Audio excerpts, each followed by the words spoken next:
All right, good morning, everyone. Welcome to the first meeting of the Agricultural Advisory Committee for 2022. I will call the meeting to order and I will indicate that we have all members in attendance for the meeting today.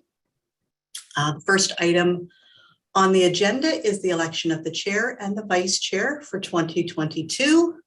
The floor is now open for nominations for chair.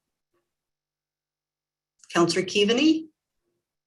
Good morning, Heather and everyone. And I would like to nominate Councillor Christine Robinson for chair, since this whole committee was brought forward to County Council by Councillor Robinson. Thank you. Do I have a seconder? Councillor Carleton, thank you. Any other nominations for chair? Councillor Robinson? I would like to nominate John DeYoung. And I thank everyone for a mover and seconder, but I would like to nominate John as it's a voice of agriculture. Thank you. Thank you. As he is a voice, not it, as he is a voice of agriculture. All right. Do we have a seconder? I would second that, please. Lori, thank you very much. Any other nominations for chair? Okay, can I have a mover, please, to close nominations? Councillor McQueen, thank you. Councillor Robinson, do you wish your name to stand for chair? I, at this point, respectfully will not be standing for chair. I thank mover and seconder. I'm very graciously declining the offer. Thank you so much, though. Thank you very much. Mr. DeYoung, are you willing to stand for chair? Sorry, you are on mute. I think I have that figured out by now. Yes, I'll stand chair, and thank you for my nominator and seconder. And I will continue for another year and appreciate any input in this committee. So thank you again. Excellent. All right, so I will confirm that John DeYoung is the chair for 2022. I'll open the floor for nominations for vice chair. Councillor Robinson. Thank you. I would like to put forward the name. I am nominating Lori Smith for vice chair of the Grey County Agricultural Advisory Committee. Thank you. Thank you. Seconded by Paul McQueen, or Councillor McQueen. Thank you. Any other nominations for vice chair? Seeing none, can I please have a motion to close nominations? Councillor Carleton, thank you. Lori, are you willing to stand for vice chair? Yes, I would, and thank you very much for my nominators. Excellent. Thank you very much. We now have a chair and vice chair for 2022. Mr. Chair, I will turn the meeting over to you. Thank you, Heather. That went pretty smooth. So we've got a fairly busy agenda ahead of us. So let's get started. And I'd like to welcome everybody to our February 17th Agricultural Advisory Committee. There are some new people here on the panel. Would it be helpful to do a quick introduction so everybody knows who everybody is? Would that be helpful? Just yes, no? I think so. All right. Maybe we'll start quickly with keep it short because we have a big agenda, but Councillor Keaveney, could you maybe start off and we'll go quickly across and introduce everybody so we know who everybody is. I think there's a few. Is there a few? Well, Councillor McQueen is the only one that's new, I think, right? So maybe we'll ask Councillor McQueen, do you know everybody here? Yeah, I'm quite familiar with a lot of the agricultural groups throughout Grey County, being the Secretary of Grey County Farm Safety since 2003. I've been kicked around a couple of times, so I certainly know quite a few people, and certainly thanks for recognizing me here this morning, and I look forward to being part of this committee. Appreciate that. Were there any other new faces? I don't. Help me out here. I don't think so. I think the other council. Oh, sorry. Yes, Councillor Carlton, go ahead. Sorry, yes. Thank you. Yes, I am new to the committee. I am Deputy Mayor of Township of Georgian Bluffs and have lived on this property, which is 28 acres for 40 years now, and grew up on Bruce County on a farm north of the checkerboard. So that's my history. Thank you. Perfect. Thank you, Councillor Carlton. We'll move to the declaration of interest. Are there any declarations at this time? See none, hear none. We'll carry on. We do have a presentation, Mr. Tom Smith from Atwood Resources. Tom's with us today. The floor is yours, sir.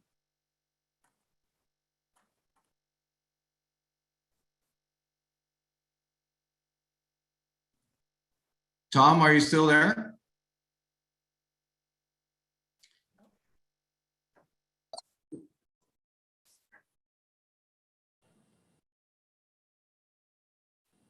Go ahead, Tom. It appears he has dropped. I've been having some real internet connectivity trouble this morning, so I don't know if you've noticed that I've dropped a couple of times already, so he may be having the same problems. Mr. Chair, I wonder if we go to Scott Taylor. He's going to be the first presenter under reports and updates on the official plan amendment number 11. And then we could hopefully have Mr. Smith connect back in. Perfect. Sounds good. Scott, go ahead. Great, thanks, Mr. Chair, and good morning to members of the committee and anybody that might be tuning in. So the first little update I have is with respect to County Official Plan Amendment number 11. And the members of the committee may remember a couple meetings ago, we had a presentation from Mr. Wesley Wilson speaking to possible preservation of old bank barns and old barns across Grey County. At a subsequent meeting, we had a presentation from Becky Hillier of the Planning Department with some proposed policies that would look at how we could encourage the reuse and preservation of these barns and farm buildings in that regard. So that official plan amendment has now been out for public comment, so to speak. So it was circulated to the agencies were required to circulate to under the Planning Act. And notices were put on the website and in local newspapers and everything else. We did have a public meeting on February 3rd where we heard from a number of people on a variety of different topics because the proposed amendment is broader than just the preservation of the barns.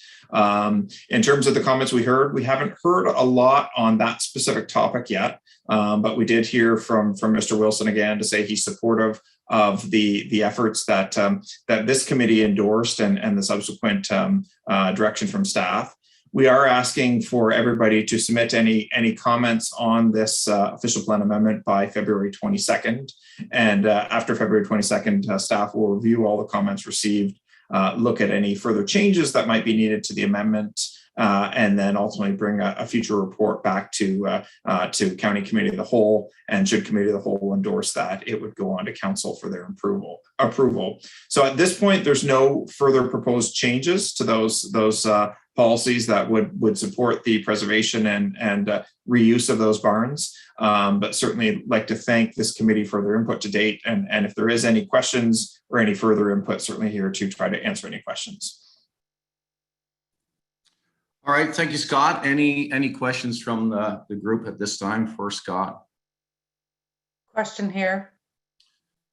I just want to clarify, Scott. So nothing is changing going forward? Sure, through you, Mr. Chair. Thank you for that question. Yeah, there are some policies that are changing, proposed to change, I should say, which would look at providing greater support to preserving those barns. And so there's kind of two instances where we were asked for support. One is with respect to if a farm in the area was expanding and had bought up, say, a neighboring farm or a farm down the road, and they were looking to sever off the surplus farmhouse, which we see quite a bit throughout Grey County. Quite often in the past, those old barns or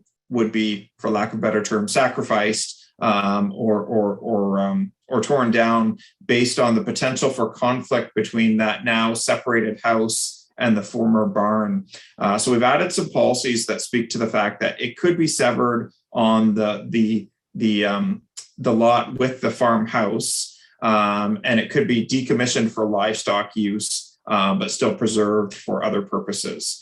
So it might be a small agribusiness, or it might be personal storage for whoever's buying the lot. And then there's also policies that look to just supporting the maintenance of those structures and giving more opportunity for reuse if they are being kept on the farm. So it's not a prescriptive policy where it's a thou shalt. It's more of a how can we encourage this, and how can we look at preserving these barns where it makes sense within the farm community. I don't know if that answers your question, but certainly happy to expand if there's further questions. Oh, thank you. That clears it up better. Yeah, thank you, Scott, and Grey County staff for your ongoing work. I know it's a bit of a touchy, difficult topic, but I believe there's definitely a need for some of these old buildings to stay in existence as part of our ongoing history in this area. So appreciate the hard work done on that. Any questions for Scott on this topic at this time? We're good. Okay, we'll move on to our forest management bylaw update. Sorry, Mr. Chair, Tom Sure. Smith is with us now. Oh, yes. Tom, can you, how's your connection there? Can you hear us?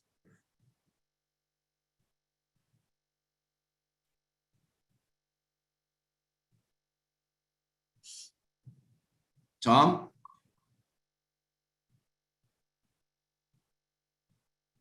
He is showing as on mute. Yeah. Tom, if you can hear us, could you unmute? So the floor is yours for your presentation.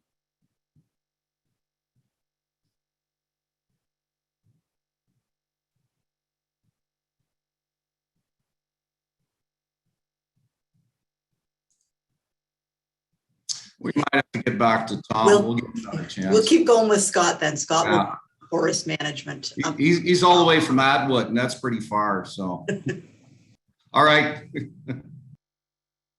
Heather, I'm just popping in from Grey County Comms. If Tom would like to call in using the phone number that was listed in the email, he can do so. I will drop that in the chat in case he is unable to hear us. Okay, thank you, Olivia. No problem. So, Mr. Chair, if it's okay with you, Scott Taylor is going to present the forest management bylaw update as well. Please go ahead, Scott. Okay, thank you, Mr. Chair. I'll keep this one brief because there's not much to update on, unfortunately. County staff are still working on it. We don't have a draft of the bylaw quite ready yet for presentation to this committee. We are committed to bringing it back to the committee prior to going to council for any sort of approval. But between planning, staff, and legal services, we're just not quite there yet. We would note that the town of Blue Mountains has been actively moving forward on their bylaw, and there was a public meeting a month or two ago that county staff attended as well. So through some of the dialogue we heard there from members of the town of Blue Mountains and their farm community and the public, we definitely got some good feedback on the tone that the county should be striking in our bylaw update. But we are actively trying to prepare that draft so we can present it to this committee so we can get feedback from the farm community. All right, thank you, Scott. Any questions, suggestions on this topic at this time? See Councillor McQueen. I may, Mr. Chair. Go ahead. Okay, thank you, Mr. Chair. Yeah, through you to Scott, and I know that the current bylaw has, I think it goes back to what, 98, I think it is, or I'm not sure the exact date, but I understand that there was a public meeting over a year ago. I think it was in March. I didn't realize that there was one just more recently, but some of the items or parts that I've been hearing is the part around the agricultural side and agricultural exemptions for farmers and for them alike, in a sense of for their ability to remove cut trees for firewood, for fence posts, for however the normal business of farming is. I think the other one is fence rows and that type of thing. So I don't know what kind of dialogue came out of the Blue Mountains. And the second question, is the public meeting for the Blue Mountains, was it recorded?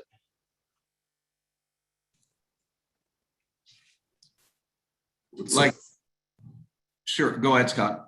Through you, Mr. Chair.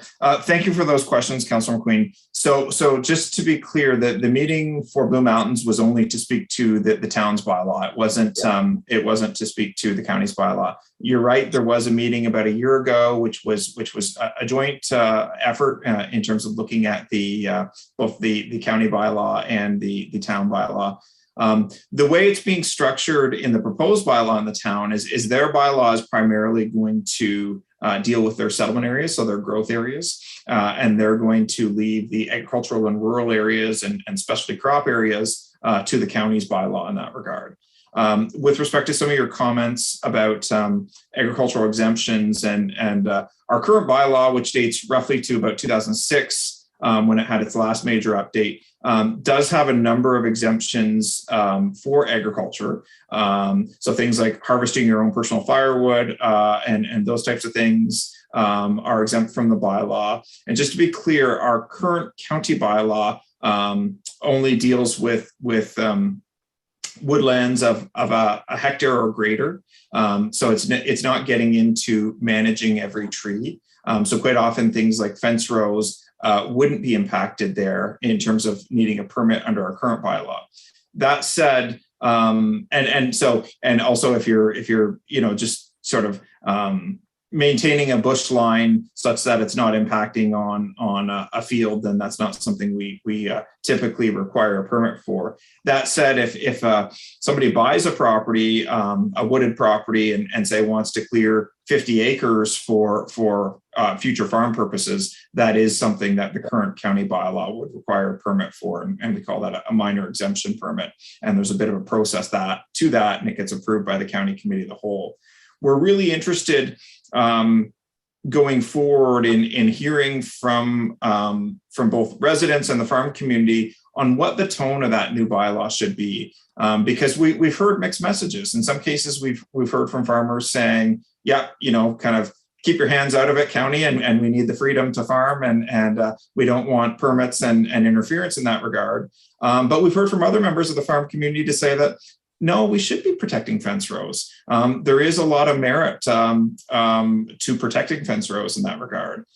We've also heard comments on the land clearing, so where you are looking at that 50 acres, and we've heard on both sides of the fence, either we need more protection there or less protection. So, I don't think we're going to satisfy everyone here, but we really want to try to understand all the different parties involved here. And the other thing, and it kind of ties into the next update on the agenda, is we want to understand going forward how this bylaw functions alongside our future climate change action plan.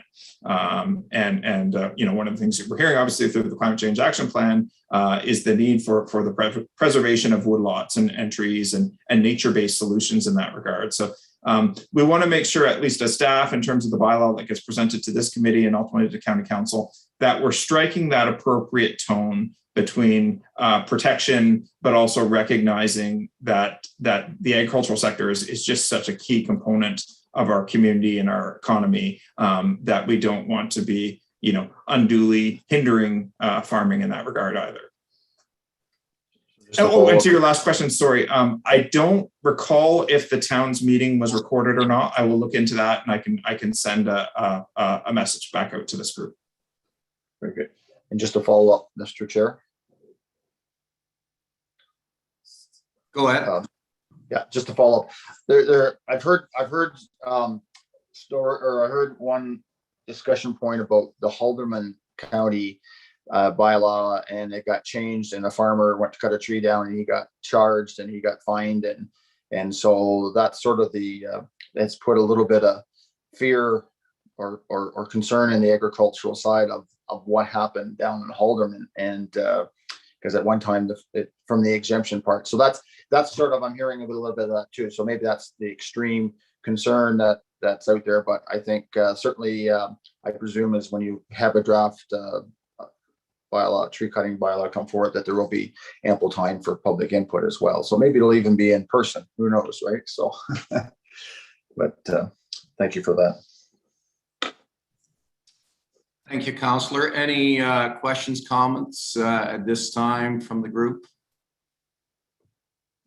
I don't see any. I think the important thing as we go forward, as Councillor McQueen pointed out, that communications between not only the sector but all individuals involved is important to make this bylaw, these changes work and go forward. You know, preservation of trees. We've mentioned fence rows in the are becoming more important to protect certain species, and you know, so input from farm groups and all those involved, definitely keep them coming. Councillor Carlton, you have, go ahead. Thank you. My apologies. This thought just occurred to me.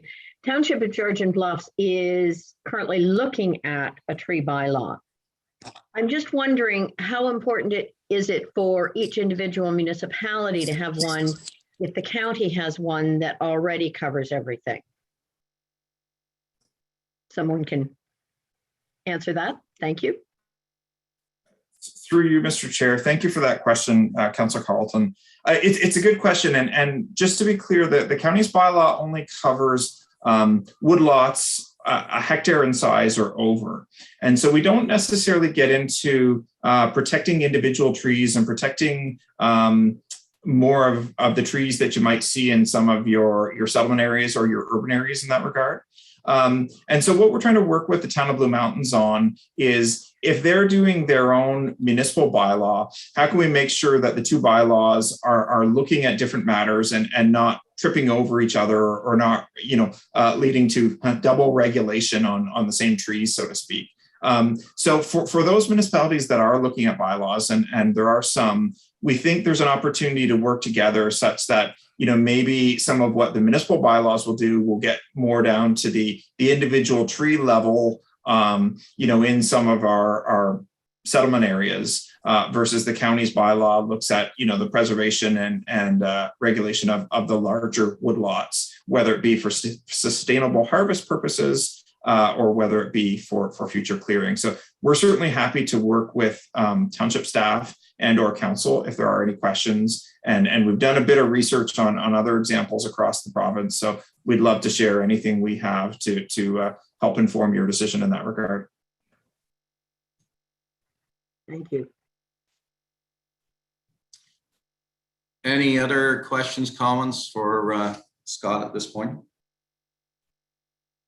Okay, we'll move on to our next item, climate change action plan. Thank you. So good to see everyone this morning. For those of you who perhaps haven't met me before, my name is Linda Swanston, and I am the county's manager of climate change initiatives. So I wanted to provide a bit of an update of where we are with the climate change action plan, and what our next steps will be. So since I last provided an update to this committee in October, we did go forward with a broad public and stakeholder consultation process, whereby we held a number of public meetings and also engaged directly with Grey Egg Services. Thank you, Lori, for your support in that, who were able to be a conduit for us to both OMAFRA and OFA in terms of seeking their feedback on the draft plan on which we were consulting. So we took all of the consultation feedback and prepared a summary report of engagement findings that was presented to the Climate Change Task Force in December, and is also available on the website. And we received direction from the Climate Change Task Force to take those engagement findings and update the draft plan based on those findings. And so that's what we've been working on for the last couple of months. And so a number of those findings, I think, align very well with the feedback we heard at the last Agricultural Advisory Committee meeting also. So one of the big changes that we propose for the final draft is to separate emissions from the combustion of fossil fuel. So the emissions that come from driving a car or heating a building, and talk about those as fossil fuel emissions. And then in a separate section, talk about biogenic and waste-based emissions. So the emissions, the greenhouse gas emissions associated with agricultural practices or with waste management practices. And we wanted to do this both because of the engagement feedback we received, but also because they're two very different types of emissions, and they also require two very different types of solutions. So we're pleased to be able to identify how those two areas of opportunity are different. And so in the biogenic and waste-based emissions section, one of the big things we heard was the need to really look at Grey County's landscape and economy and think about nature-based and agricultural solutions.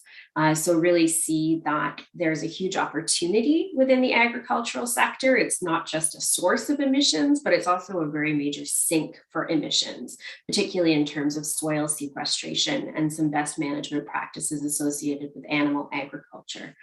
So we had some really useful feedback, again, through Grey Ag Services around what some of those best practices could be. We're working with our consultant to try and quantify those sequestration opportunities. So again, being able to say, this is the size and the magnitude of the role that agriculture both is already playing in terms of a sustainable environment and climate in Grey County, and also the opportunity that's there to expand on that strong foundation. From that quantification of sequestration, we're actually proposing that in the final plan, there will be a section or a theme called nature-based and agricultural strategies. So something that, again, really highlights the opportunity presented with Grey County's economy and landscape. And just the last point I would say is that, as Scott mentioned, we did hear clearly that there's a real interest in that sort of nature-based forest protection and tree planting areas. So one of the recommendations in the updated plan we anticipate will be to be able to track land use change over time, so we can have a better understanding of the impacts of land use change, both from development and sort of all of the ways in which our landscape may alter the impacts of those changes on our climate. So in terms of next steps, as I said, we're working hard to update that plan, and we'll be presenting an updated draft back to the Climate Change Task Force in late March. And they will be able, based on their recommendations, it would then go forward to Committee of the Whole. And in terms of implementation, we see that engagement is something that really is ongoing. So it's not that we've engaged on the development of the plan, and then once it's approved, we're just going to go and sort of run with it. We would then, with each individual action and sector, reach back out to the relevant stakeholders to continue to collaborate, both in the design of any programs, and then more importantly, on the actual implementation and action. So we're moving forward, and you'll hear more about the updated plan towards the end of next month. And happy to take any questions. All right, thank you, Linda, for that update. RJ, did I see you had your hand up? No? Oh, okay. Were there any questions for Linda at this time?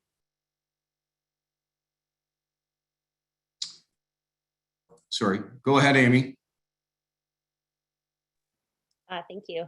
Thank you for that update. I think it's some really exciting work that a lot of the agricultural community is excited about, of course. And for us, after seeing this last year and some of the climate disasters that's happened across Canada, particularly in BC, watching the farmers there struggle, I guess my thoughts while you were speaking went to, is there a place in this plan to look at adaptation work and perhaps programs that can help our Grey County producers adapt to climate change, whether it's through equipment and infrastructure, stormwater management, things like that.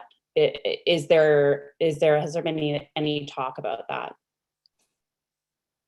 Through the chair, thank you for the question.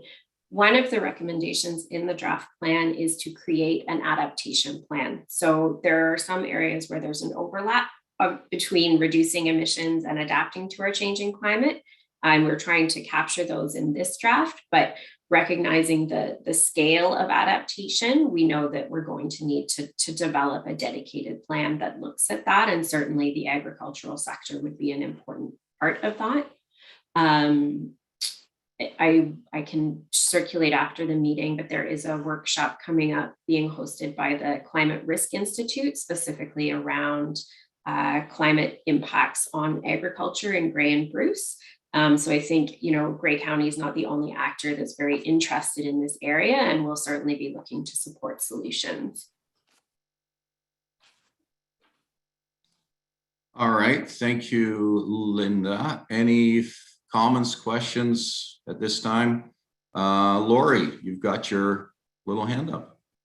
Further to Amy's comment there, at Grey Ag Services, we do have a course coming up on March 3rd called Choosing the Right Bmps to Weatherproof Your Farm.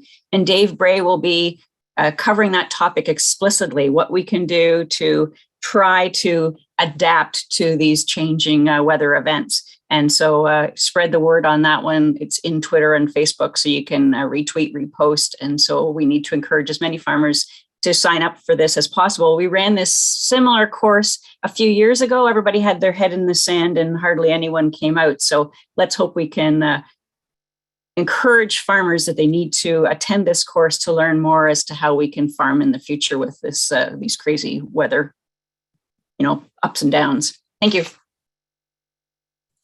Thank you, Lori. Any other questions, concerns before we move to our next topic?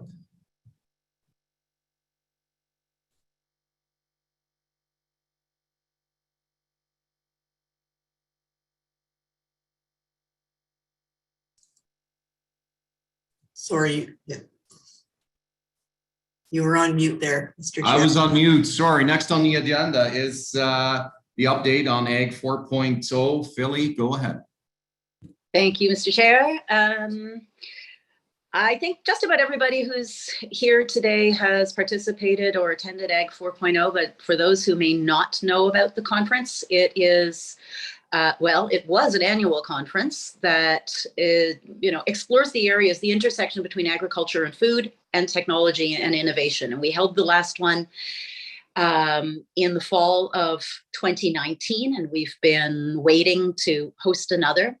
And because we did the planning before the most recent provincial announcements, we made a decision to have an online only event. It's going to be held on March 30th. That's a Wednesday.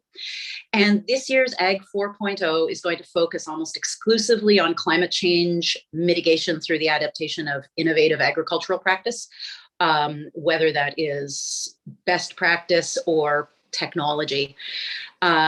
As it stands right now, we have 4 main presenters who are going to be presenting on research into regenerative agriculture, a local carbon capture partnership, the COIL Guelph Wellington Circular Economy Project, and we're going to have a presentation on recyclables and bioplastics with respect to the Canada Plastics Pact. So those are our larger presentations. We are going to have a number of shorter presentations as well.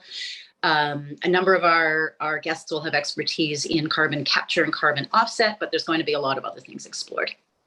So I am pleased to say we are working with CTRE, and they are the hosts of the Grey Bruce Farmers Week that has been happening online. So we are going to be using a platform that operates in the same way and will look very similar. And what that means is there will be live engagement. We will have an opportunity for Q&A and networking, and tickets will be on sale. We're just in the process of finalizing our lineup and getting our ticketing platform set up. But our aim is to have tickets on sale by February 28th, and just watch for additional information. I'll be sending it out over the next few days. All right, thank you, Philly. Lots of good there. Before we go on, do we have Mr. Tom Smith back? Is he I think he has joined us by telephone. by phone, right? All right. Yes. Tom, if you can hear us, would you like to present your topic, please?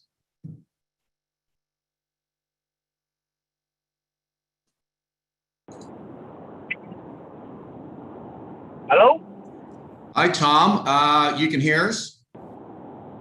I can, finally. Well, I can always hear you. You just couldn't hear me. I actually jumped in my truck and started driving because my shop is very poorly connected. All right. Yeah, your connection is decent. So the floor is yours if you'd like to present. It really isn't much of a presentation. I've just been reached out by some of your committee, some of your farmers in your area, and they were asking for kind of an update on the collection service and what options we might have down the road. So as of this time, we had to reduce our dead stock area, not because of collection service, because of volume in our facility. We're kind of handcuffed by a government program, which will run for another 14 months before we can start moving towards a solution in your area. If a solution is needed in your area. We're hearing from some areas that they've moved into different solutions. Some are wondering what kind of solutions they could come up with. Government has tried to assist in some new collectors, but the cost is getting so out of hand that they cannot use the service. So I was more information-wise, what kind of feel are you looking for in the future? And is there something we can discuss to try to keep it cost-effective for the farmers? All right, Tom. Well, thank you for your input. Any comments from the group? Kim, go ahead. Thanks very much. And thanks so much, Tom, for being available this morning. I guess the question that I have is really about not having a clear enough understanding of the scope of the issue. I understand, or I guess I've known for a while, that access to dead stock services was pretty thin, if you could say that. But what does the system need? What's the capacity that the system needs to be able to work optimally, right? Do we need is it another provider, or are the existing providers need to have the ability to handle a higher volume? I'm really uneducated about this. It really has the provider, the service area is the simple part, and that is the one.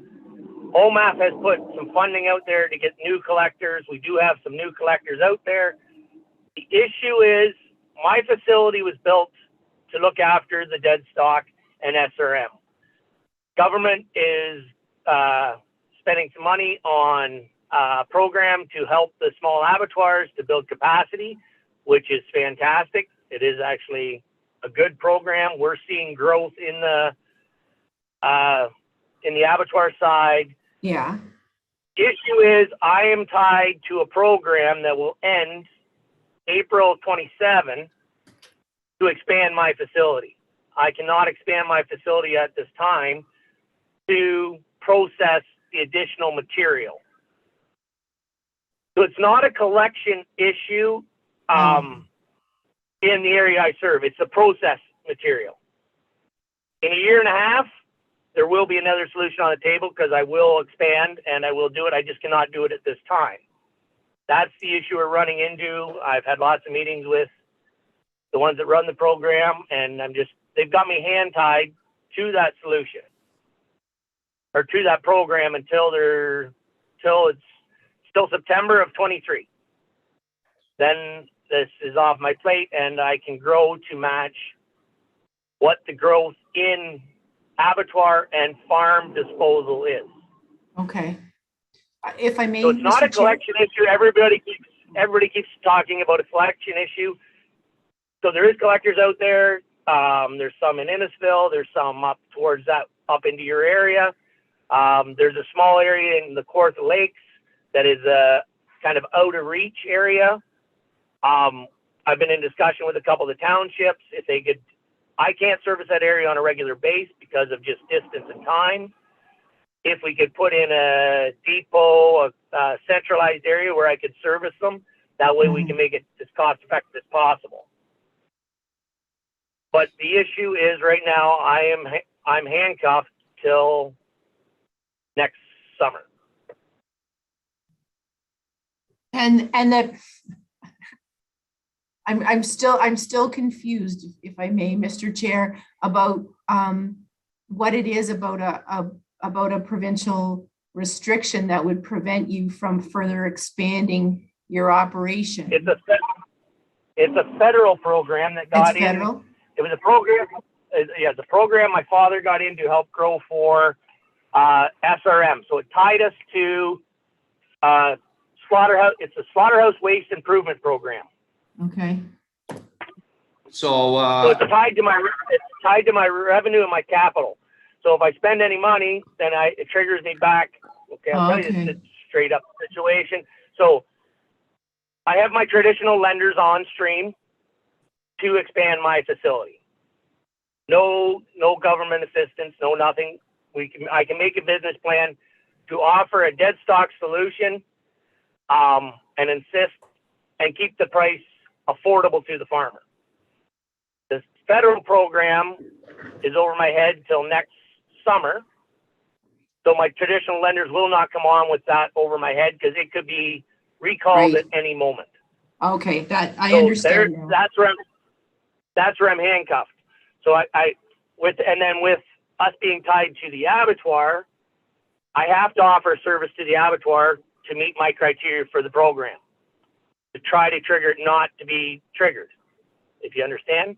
Yes. There is no ties to dead stock. So I've said my facility, we built in capacity, but now we've exceeded that. I need to grow with the abattoirs and the farms, which I cannot till next summer because my traditional lenders will not come on until this program ends. Can I ask one more follow-up, Mr. Chair? Yeah, go ahead. Tom, so you're talking about undertaking a capital expansion, like you're going to physically expand the footprint of your plant, or is it just taking on more processing? Do you need to make a capital? Right now, I'm moving ahead as much as I can. I can only do it with cash flow, so it is a very slow process. I'm moving forward with adding another 500 ton a week in rendering capacity. So that's process capacity. Right now, with the volume I am collecting today, there's about 200 ton that we're just transferring to landfill. And I cannot control those costs. That is the issue we have. That's why I can only process this much, so I have to match my volume to that process, or it costs way too much to take it to landfill. I cannot control the cost. So I am moving forward. It's just going to take longer because I can't do it with borrowed money. I have to do it on cash flow. So we are moving forward. There will be solutions. Now, in some of those outer areas, like over towards the Kawartha Lakes, Beaverton, we've talked about putting some sort of centralized pickup point just to try to keep it as affordable as possible. I don't know if that's something we could do up in your area to try to keep it cost effective.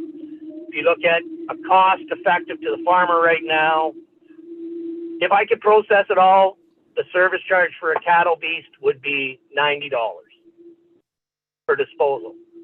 Right now with the new collectors out there, because they're trying other options I'm hearing numbers anywhere from 600 to 1,800 for a horse. Those prices, to me, I think you're out of line, and nobody's going to use the service for those kind of prices. Right. So, Tom, the way I take it, maybe I'm wrong here, there is a window there where there's not enough support for you to continue business as what you're providing right now. Is that correct? It's yes and no. I'm not asking for support from the government. I would appreciate support. They've kind of put the dead stock and the rendering process has always been at the very back. They don't want to be. They don't want to hear about it. So it's my processing issue, and it's because of this program that will not end for a year and a half. If that piece of paper would go away today, I would start expanding my plant, and this issue would solve itself. Okay, and you've reached out to some of the farm groups such as OFA and some of the other farm groups, because your service that you provide to the agricultural community is very important, right? So you're part of the processing and livestock stream that is important to not just beef, dairy, but all producers out there. So I think for you to maintain and expand your business is important for our agriculture on the whole. I saw another hand up there. Kim, was that you? I think Savannah will make a comment if she can. Savannah, go ahead. Hello, sorry, I'm just hiding away here without my screen on. I think it would be really good if I can take this back and maybe we can make a connection with Alex Ruff, our MP. There might be a good opportunity to have a conversation here. So if that's something that I can take away, and then Tom, you and I can connect offline, that would be something that I think would be worthwhile if this committee agrees. Yes, and then there was somebody that reached out from your area about government has put a program in for some capital investment. It's very little. I think it's around 50,000 to try to make it streamline the process. Whether we could look at if there's areas, I know you've talked about bank barns, you've talked about other things. Is there areas up in your neck of the woods that might be an option to try to keep the pickup service as affordable as possible for a longer term solution? I have farmers and producers close to my facility that actually transport to us so they can keep the cost down as much as possible. Is that an option down the road? And I know there is some government assistance to do that.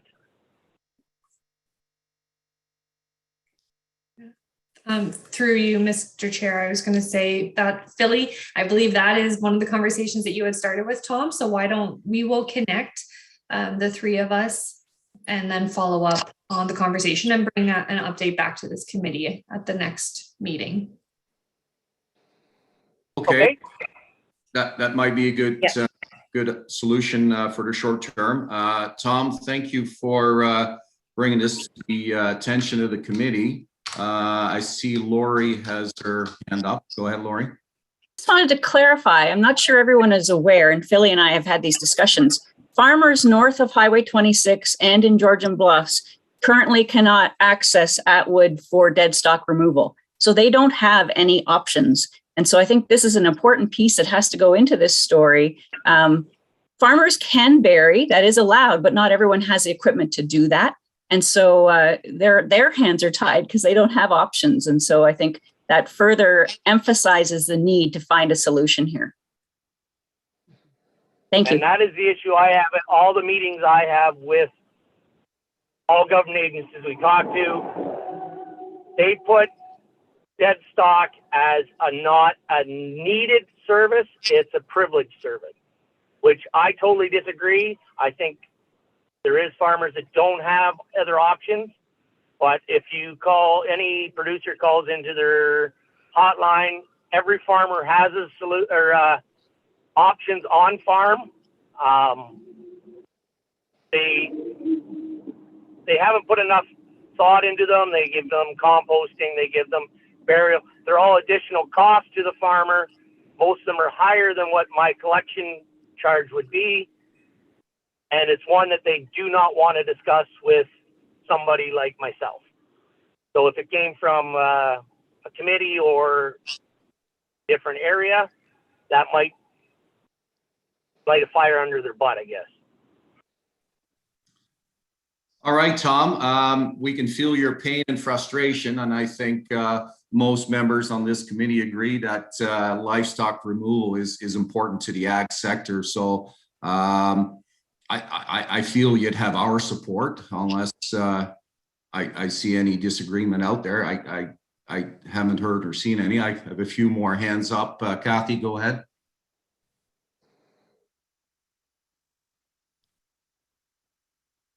There I am. So my comment is leaning towards the composting and looking at something centralized. I'm just as an educational component of this, we need to make sure this is being done properly to limit disease outbreak. There has been problems in other areas. Holland recently had avian influenza in foxes. We can't let that happen here. And there is high pathogen avian influenza in Canada now. And I don't know if people understand the impact if something like that would actually land here. We are seeing ILT in our area, like very close, patchy in and out. Some of these diseases are devastating. So I think we're looking at it from solely a processing, byproduct of the meat, but it's also bigger than that. And I totally agree with you. Good, thanks, Tom. All right, thank you, Kathy. Philly, go ahead. Thank you, Mr. Chair. Yes, this is something that, as Savannah pointed out, we have been thinking about, and I think if we were to move forward to look at any kind of joint storage facility for pickup, we would first want to do a survey and do some community connections through the agricultural organizations to actually determine the demand and figure out the feasibility. And we would need to do a very robust site selection for the reasons that Kathy mentioned, in particular around mitigation of potential for disease spread. One of the things I did look into is whether any of the municipal landfills in Grey County are currently accepting any agricultural animals, and they are not. So I know that in some areas they do, and there are very specific programs around composting at municipal landfills. So that is another thing that we could potentially look into. So there's lots to do if the committee decides it's something we want to move forward on. Yes, and it's I'm gonna be honest, I don't like composting, but we have talked to over in the Kawartha Lakes area. They've been reaching out because they've had very skimp collection service for years. What we've proposed, but I cannot do it at this time, is a refrigerated container. So it is contained at a landfill, so then it is monitored in and out, and it can be collected or delivered all in a contained area.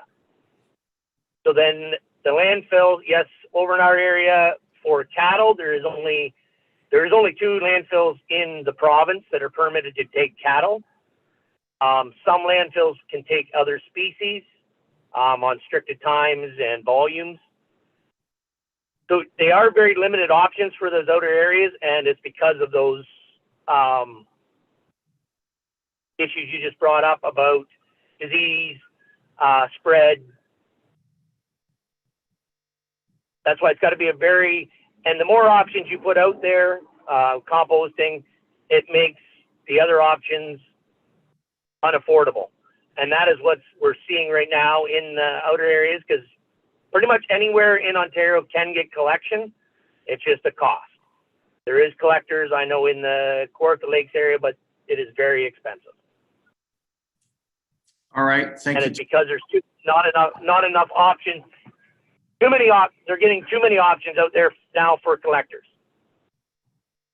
All right, Kathy, another comment, sorry, go ahead. Yes, I just wanted to add that after composting, this is a valuable product. Farmers want it for the fields to add nutrients. For this to end up in our landfills, in my opinion, is a mistake. That's all I wanted to add. I totally agree. And that's why my process, so yes, compost can be a valuable product if it doesn't have bovine in it. If it's got bovine in it, it is contaminated with SRM. It cannot be spread on land. It can't be used as feed or fertilizer. My process is we render it down as a volume reduction, and then we burn it on site to meat destruction. So we meat destruction of any pathogens. And it is a sellable product at the end as an ash that is being sold to farmers, other people for blending for fertilizer. Compost limits what you can put in the front end. Cattle, if they are composted, they are not supposed to be legally spread on land because of the SRM rules. So it limits what you can compost to have a sellable product on the back end. All right, thank you, Tom. Councillor Robinson, go ahead. Thank you, Mr. Chair. And I just want to say, Tom, thank you very much for the presentation. I'm wondering just on actions forward, more information for this committee. I like the idea that Philly's presenting in terms of survey out to the agricultural sectors and just bringing more information forward to this committee so that we can support and or lend our voice to the issue, and but having that information survey by or through our agricultural sector, so that we hear what the more of the issue and the need, and how that impacts on the outward service. Lots of work, and I absolutely see the need for this, and just looking for more information. And Madam CIO, you did suggest perhaps a report forward. Would that be appropriate at this time to have a motion to, it's an issue bigger and we need more information. And I appreciate that Tom Smith has brought the issue to this committee. So just looking for a comment, if I could, from Madam CIO. Thank you.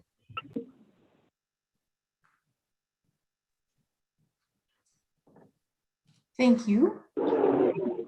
I don't see any issues with what you're suggesting, Christine. I think we can move forward in that way. Heather, do we?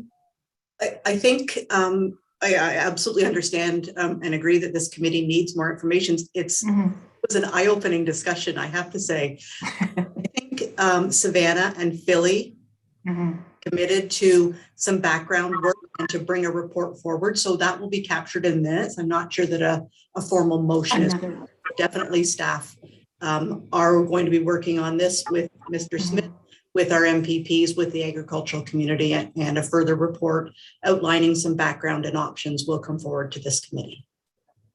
Wonderful. Thank you very much. More work, more action required. Thank you all. And again, thank you, Tom, for delegating before our committee. Okay, I appreciate the time, and yeah, good luck. All right, Tom, before you go, I think as we've noticed in your presentation there, and I believe there's some urgency on this topic, especially around the issues of SRM and SRM. It was devastating to the cattle industry not that long ago. So it's important, I believe, that we get this right. Education is a big part of it, because I don't think the general public realizes the important role that you and people within your industry play. So hopefully, Tom, when we get away from this meeting, you have your county contacts, and I think we're moving forward to hopefully aid your issues, if that's okay with you. Nope, I appreciate any assistance you guys can do, and I appreciate hearing that it is felt that it is a necessity service, it is a needed service, and hopefully we can come up with a good solution. All right, well, thank you, sir. If there's no more questions, comments from the group, we'll leave it at that for this time. Thank you. Thank you. Take care. Next on our topic, we'll stick with meat processing. There was an update on meat processing. I guess there was a funding announcement from the province. Amy, you brought it to the attention of the committee. Would you like to comment this time?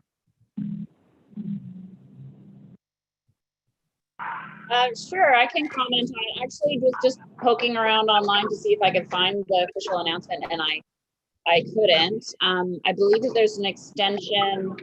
This will be an extension of the Meat Processing Capacity Initiative, which is federal funded. And I have heard, and I don't know if Lori could maybe confirm this if she knows any information, but another 25 million over the next 3 years. And so this is a real issue still in our county and of course across the province, both in terms of capacity and quality of processing that's available to the small scale producer. And it continues to be sort of a real pain point and pressure point with anybody who is producing meat on a small scale. Really a hindrance to any kind of expansion, and potentially, remains a risk when you're sending your product to different processors. Basically, you're just having to choose whoever you can get, who has capacity at the time, if you can book a date with your processor. So I don't know if there's an opportunity to be proactive and work with some of our local processors in Grey County, but also, many of our producers are going beyond the county for poultry processing and whatnot. So yeah, I don't have any other information. I see Scott has put the news release, 7 million. I believe I've heard it's 25 million over the next 3 years. So 7 million was the last round. I believe that was released in November and was fully allocated. All right, thank you, Amy. Philly, do you want to add to the discussion? Yes, I was going to add the link that Scott beat me to it. And yes, the initial one was in 2020. I believe that was 10 million, which again was immediately allocated. This announcement came on November 12th. And yes, it is anticipated that it is going to continue, but this program is going to continue.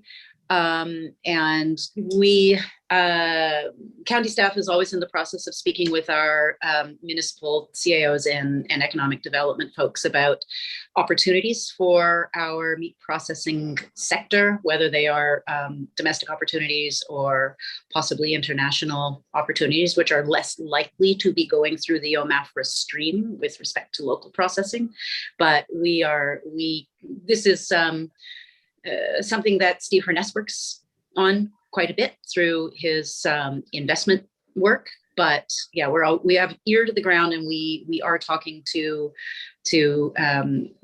whether it is existing processors or potential new processors whenever we get the opportunity. So. Thank you, Philly.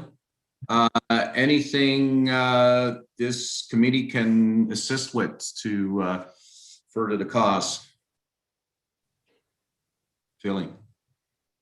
Oh, I think continuing to, when you have your regular ongoing conversations with the processors, asking if they are able to access this money, and if the funding, and if there is anything that they can that they need assistance with, they can certainly pick up the phone and talk to us, and we can assist, whether it is having conversations with people higher up the chain, to ask questions on behalf of the processors, or possibly just simply having a conversation about the content of the applications, and finding out what the ask is, and what the likelihood that the ask is going to be successful. We're always happy to just sit down and read through applications with our businesses. All right, perfect. Thank you. Doesn't mean we have influence, just to make that perfectly clear. Doesn't mean we can influence the outcomes, but we're happy to sit down and have the conversation. Excellent. Thank you.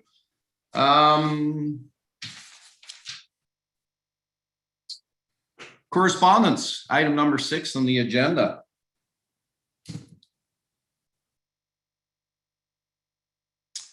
We had a few items there. There was a letter from Farm and Food Care Ontario, the Real Dirt on Farming booklet. Did anybody want to comment on that one? There were, yes, these 3 pieces of correspondence that had come through. I'm not sure if any of the staff would like to speak to them. Philly, you maybe have background on the plastic wrap item. Yes, I do. I'm just going to bring that piece up, that correspondence from Georgina. This is in reference to the lack of processing for agricultural and marine plastic. And we know that the Canada Plastics Pact is coming into effect, and there's going to be a need for plastics recycling across the country. One of the programs that is available and is currently being implemented at the landfill site in Tara, so it's just over the border into Bruce County, is a program run by an organization called Clean Farms. And they are accepting collection of bale wrap, and that's at the Erin landfill, so near Tara. And I would be more than happy to look into that program to see whether it is something that we can set up here in Grey County, and possibly or possibly partner with Bruce County, and we can also look for an opportunity to perhaps partner over into Simcoe. Now, Georgina is a little far, but there might be other areas in Simcoe that might want to partner, so that we can have a number of depot locations across the Tri-County region. So definitely something we can look into through Clean Farms. Lori, go ahead. You had your hand up first. So Philly and I have discussed this, I think about June of last year. I did reach out to Clean Farms, Carly Fraser from Clean Farms, when we found out about this pilot in Bruce. It is a pilot. I think there's 6 across Canada. Carly was very eager to talk to Grey County, but they're not taking any more pilot programs at this time. So until they can move forward, we're on the list. They know that we have an active interest in Grey County. So, and she is also, they became a sponsor of Grey Bruce Farmers Week as well this year. So that's great news. So we do have a working relationship with them. So hopefully when they're looking for some pilot expansion, we'll be right there to get involved. It is a necessity. We need to do something with all of our plastic wrap on farm. We generate a lot of it. I think Clean Farm said that across Canada, 62,000 tons of agricultural plastic or waste is created every year. That's bale wrap, grain bags, greenhouse film, silage bags, bunk covers, etc. So there is a necessity to do something with our plastic. There's also a program happening across Ontario, as well as in Bruce County. They're actually using compactors or presses to compact the plastic into a more manageable 900-pound 4x4 bale, but it allows the farmers kind of a place to put it. You press it all down and then it can be sent somewhere else. So that's handy. They're available for $750 from a guy in the East, or you can get a blueprint to create your own. Doesn't look too hard to build for $20. So that's an option for farmers as well. And Clean Farms material is going to a place in Quebec where it's then used to create other packaging materials. So it is a fantastic program if we can get involved. Thank you. Thank you, Lori. Councillor Cavaney. Thank you very much, Mr. Chair, and I appreciate this discussion. I'm in the municipality of Meaford and have been approached several times by farmers who are concerned about their bale wrap, and I know some are burning it and they don't want to do that, but that seems to be their only option. So my question for you, Lori, is could you provide the contact information for the compressing equipment that you spoke of, and perhaps I could pass that along? And I would be really pleased if there was an opportunity to participate in the pilot expansion should that occur, because I certainly have appreciation for the gravity of this issue. Certainly, Shirley, I will get that information. I believe he was a speaker at our Forage Focus event last year, so Patricia will have that information, so I will get that to you. Just one thing to consider. Clean Farms does not take net wrap, and net wrap is being used more and more all the time. The reason why they don't take net wrap is because the material that they collect has to be clean. And net wrap it's a real magnet when it comes to hay, dirt, straw, etc. So right now they won't take that. So that's an issue. We would have to find another opportunity for net wrap, and I don't know what that opportunity is. Carly has said that with the plastics they are collecting in Bruce County and other places in the pilots, cleanliness has not been an issue. So with the other materials, they're fine from a cleanliness perspective, but do know that the net wrap, you can't collect it. And yes, Shirley, I will actually send out the information for the compressors, contact information to everyone after this meeting. Thank you. Councillor Carlton, go ahead. Thank you. Just a question. Does anyone know if they are taking for only Bruce County at that Terra landfill site, or if they'll take from Grey County? Because that's a question I often get about bale wrap as well. Can anybody answer that one?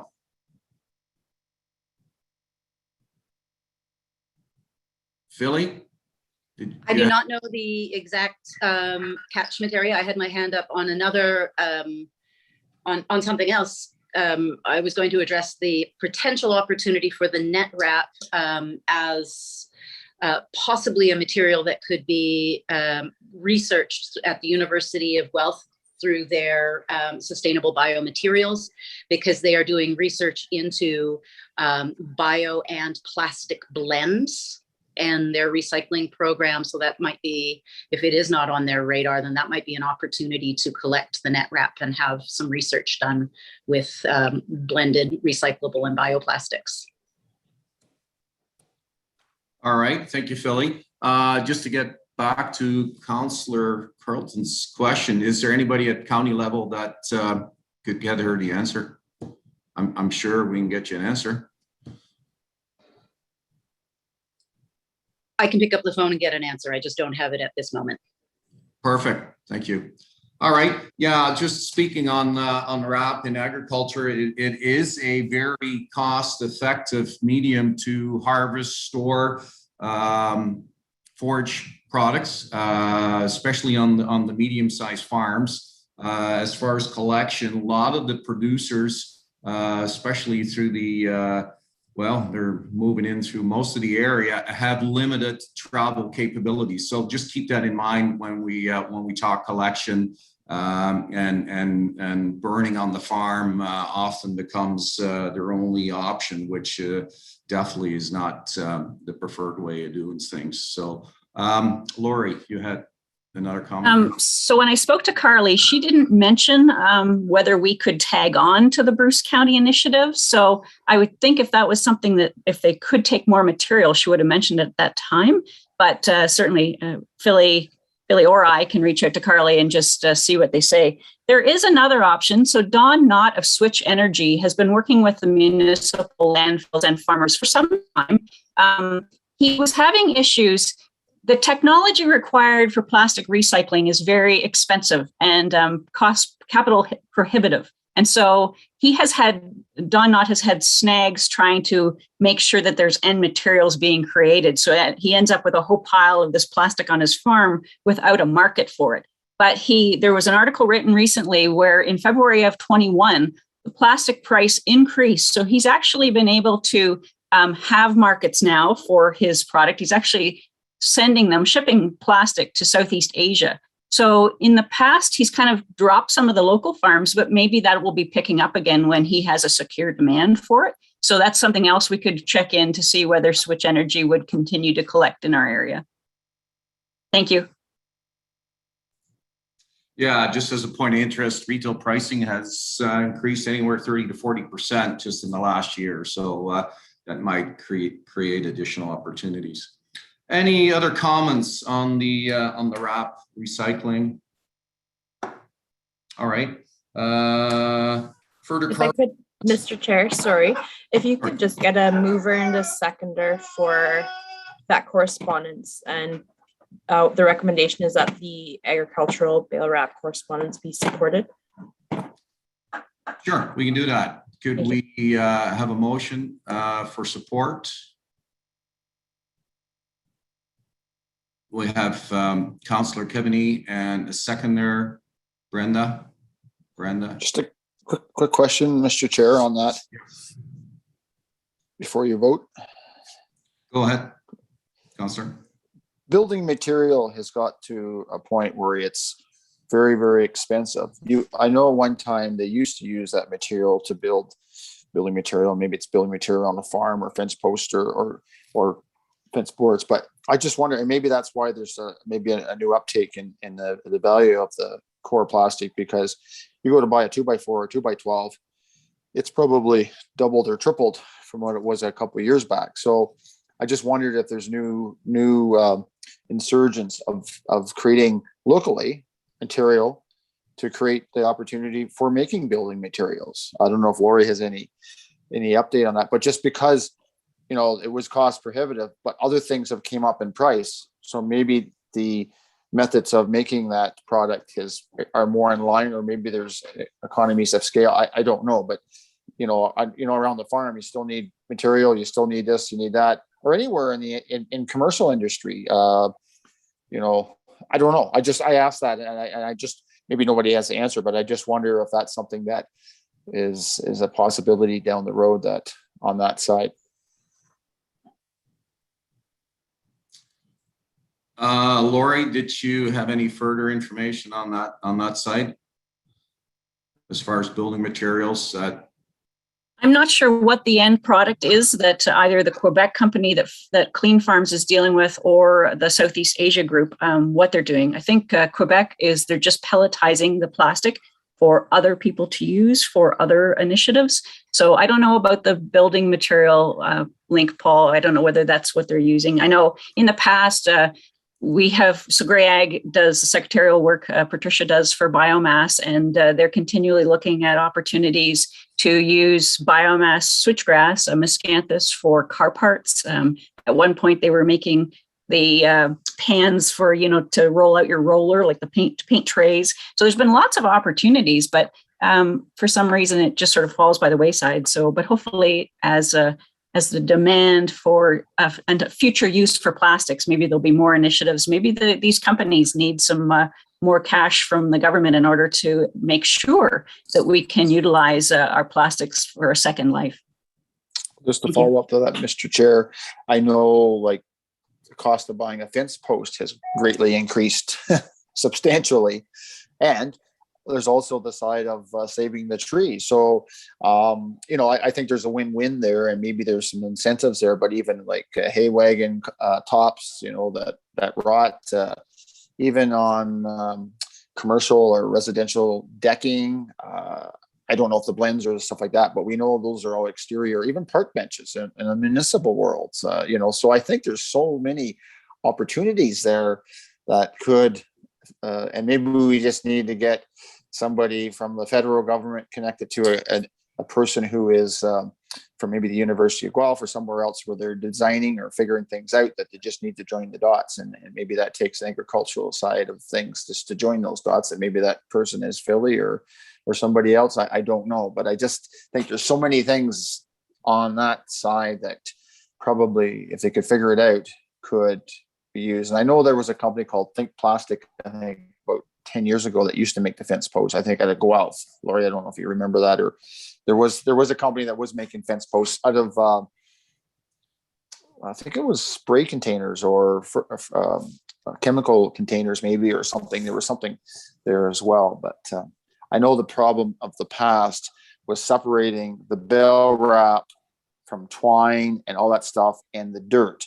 And so basically, and I guess if this was to sort of pick up speed and move, there's going to have to be the educational part to the farmer is, when you take your wrap off, if you can wrap it up individually and keep it clean or store it. I know it is a pain sometimes and stuff like that. And it gets into snow blowers and it gets into everywhere and it blows across the field, and and and it's white and blends with the snow. So you'll lose it.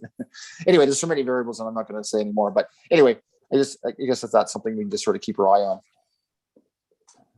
Thank you. Laurie, go ahead.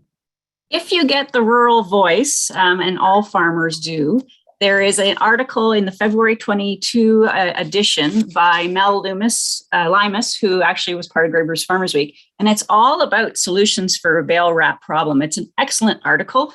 And in it, Don Knott is quoted in saying, "The technology isn't cheap and the industry struggles to find startup investment for processing facilities. Not only that, but once a facility is up and running, it needs a consistent supply of a lot of plastics to keep it viable." And that's the other issue, is a consistent supply.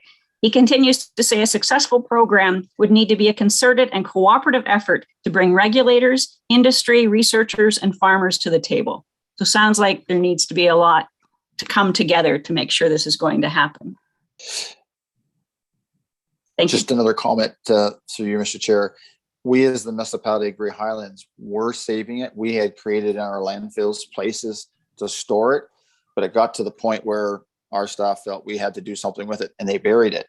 I said, can we not stockpile it or whatever? And maybe that part about compressing it and storing it that way is maybe a solution for that. But we created the concrete blocks to have farmers separate it, store it. And that's got to be almost 5 years ago now. And then it just went all into the hole. Well, once it goes into the hole, it's in there forever, because I don't think it'll take forever for it ever to break down. And I just thought that's such a shame but decisions have to be made and things move on. But, maybe even fast track. I know there's so many different types of plastic out there. If you look at your municipal recyclers and that, all the different PPEs and all that kind of stuff. I don't know. It makes your head spin, but maybe that, to you, Laurie, and to Don and to others on the meeting here, maybe there's a bigger picture that from a manufacturing side, maybe the bale wrap is one side of that, but maybe the other plastics that are coming in through our municipal side is there's also solutions there that can also use the same molds and all that kind of stuff. Then you get the economies of scale that then starts to build on. So maybe Monday and Tuesday you're making material out of bale wrap, but then maybe Wednesday, Thursday, and Friday you're making material out of other types of plastic or however. And maybe we just need to just think about that in a bigger side. So anyways, it's just my creative mind thinking. So thank you. Thank you, Councillor. I think just from the agricultural standpoint, this product will not go away, and it will only get bigger. Looking at some of the other industries, lawn and garden center side, for instance, everything comes in plastic. So there are other players in our area that could benefit from a more efficient recycling process, and hopefully that will help out with the local landfills and whatnot, because simply burying the waste going forward, I don't think is our best option. So, okay, back to our motion. Where were we at? We have a mover and a seconder. We just need a vote. Can we have a vote on this topic? Everybody in favor? Perfect. Carried. Our next topic on correspondence, Real Dirt and Farming booklet. Would like to comment on that one. I think that was an information piece for the committee as well, unless staff has anything further they'd like to speak to on that one.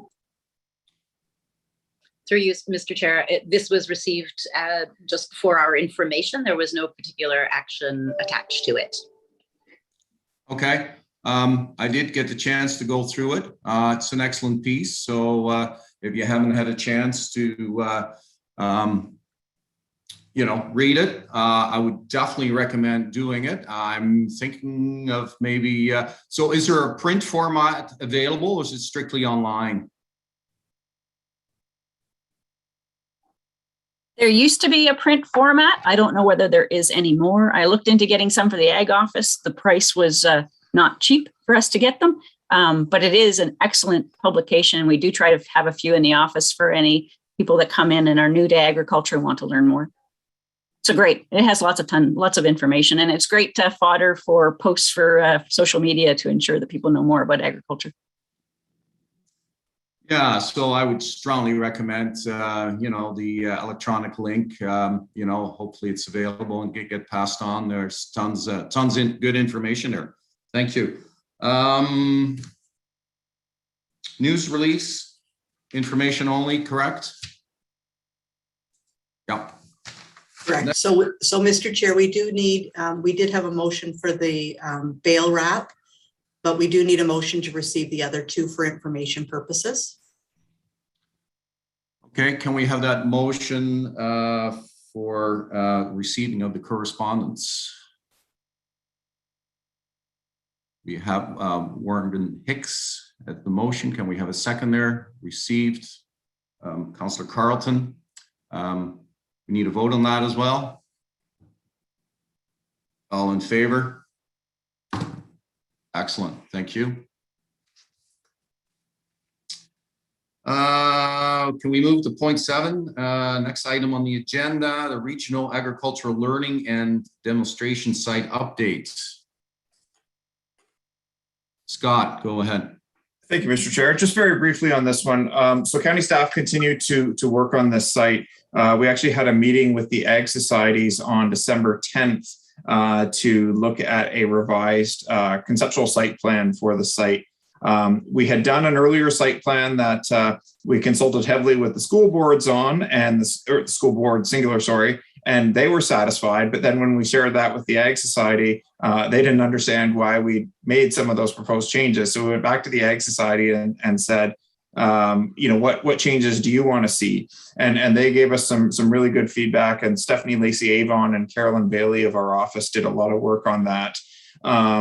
And the plan was we were going to further revise the plan and then meet again early in the new year. And the Ag Societies are a dedicated bunch and wonderful people, but their preference is not to meet online. And we all know what happened early in the new year in that we weren't allowed to have in-person meetings anymore. So with this most recent provincial announcement, we are hoping to have an in-person meeting soon. And I understand through talking to Stephanie that the Ag Societies are meeting currently to look at some further changes to the plan. So this is a long-winded way of saying that we hope to have a finalized plan here soon and then be able to submit the application to the Niagara Escarpment Commission to look at formally amending the property to allow for this regional agricultural learning and demonstration site, which is hopefully going to satisfy both the Ag Society's needs, the school board needs, and work in great partnership with our team at Grey Roots to augment their facility as well. So that's the update, but certainly happy to take any questions if there are any. Any questions for Scott? All right, thank you, Scott. Thanks for the update. Next on the agenda, a roundtable discussion. We had a few, well, new year brings new challenges. So we thought it was pertinent to the group to keep everybody up to date, what's happening in some of the different sectors. Maybe Brenda, would you like to give us a quick update? What's going on in your world?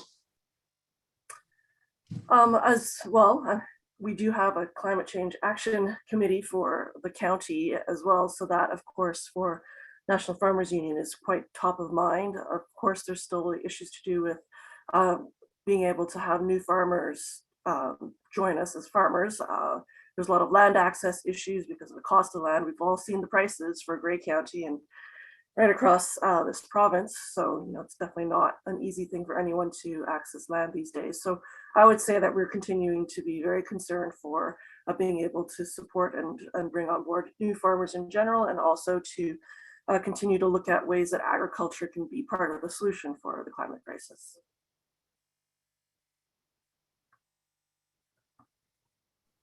All right, thank you, Brenda. Kathy, would you like to go? Any updates within your sector, Kathy, that you'd like to share with the group? Sorry, I'm caught off guard there. I was dealing with a couple other things. So anyway, I'm going to sound like a broken record.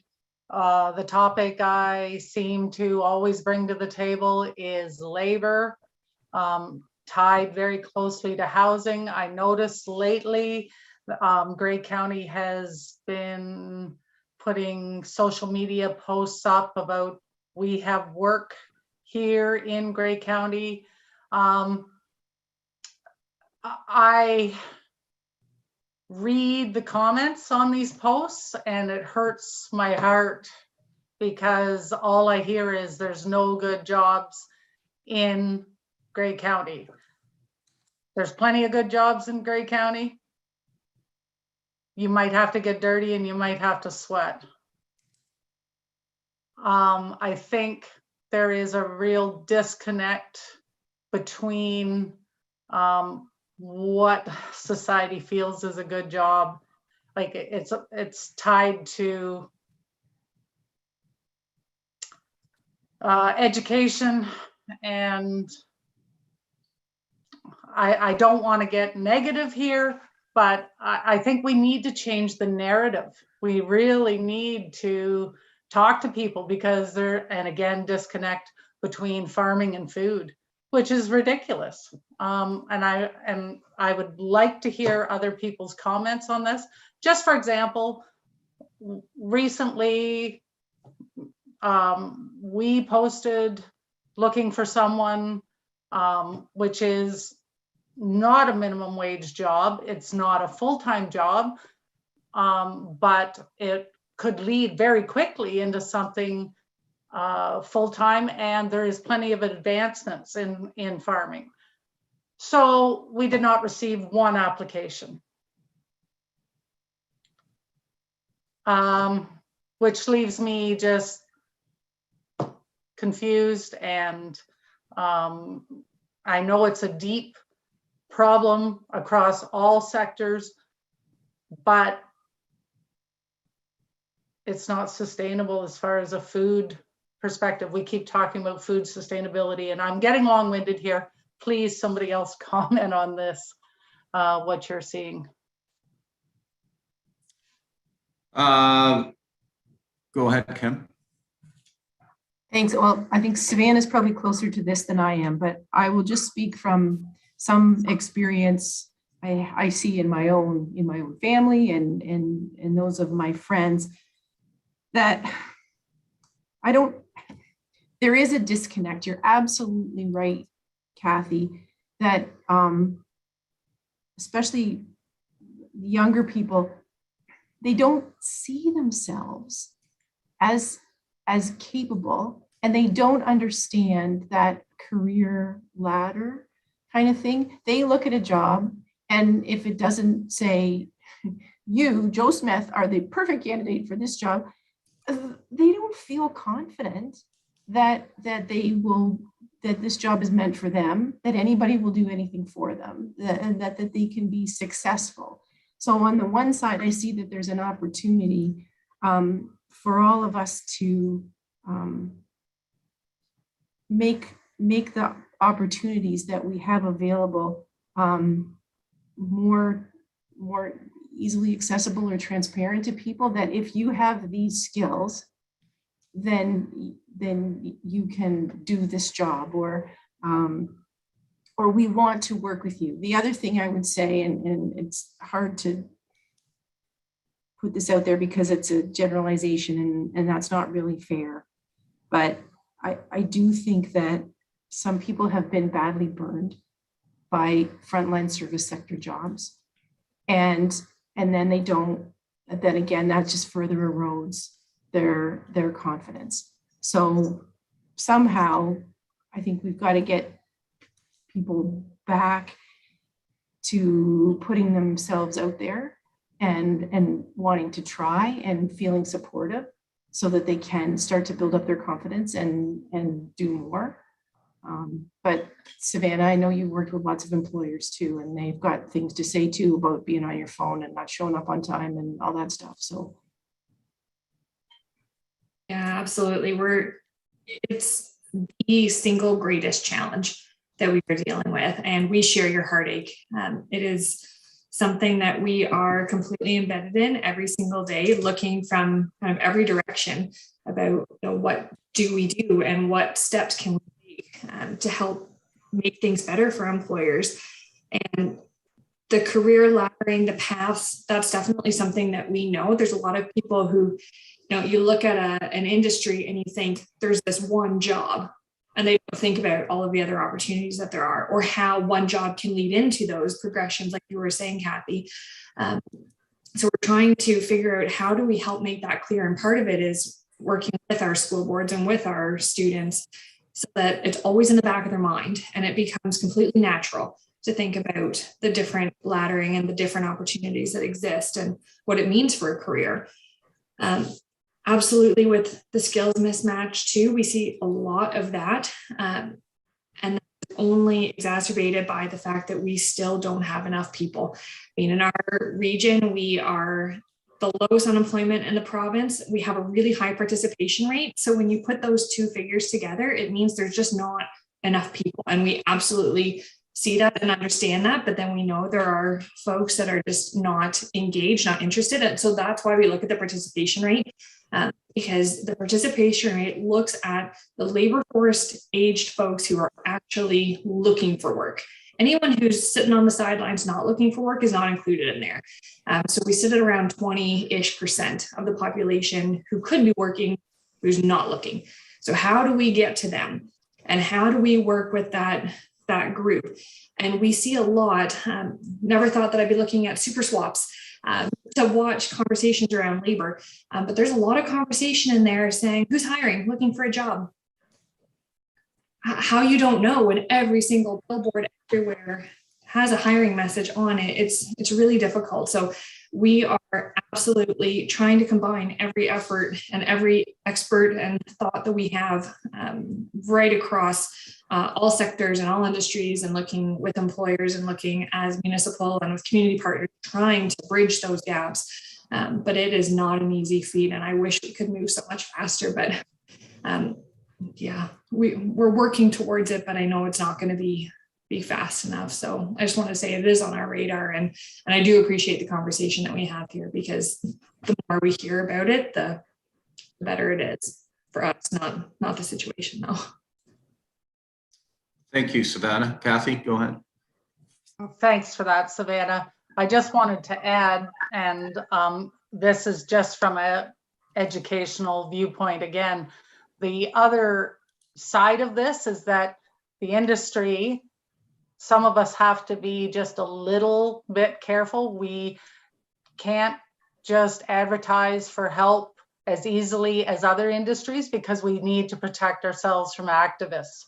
And that is a real problem. So people say, well, I don't see that you're advertising for work. Well, we're limited to how we can advertise without opening ourselves up to huge problems. That's a really good thing to know and to keep in mind. Thank you. Just to comment on the on the job availability.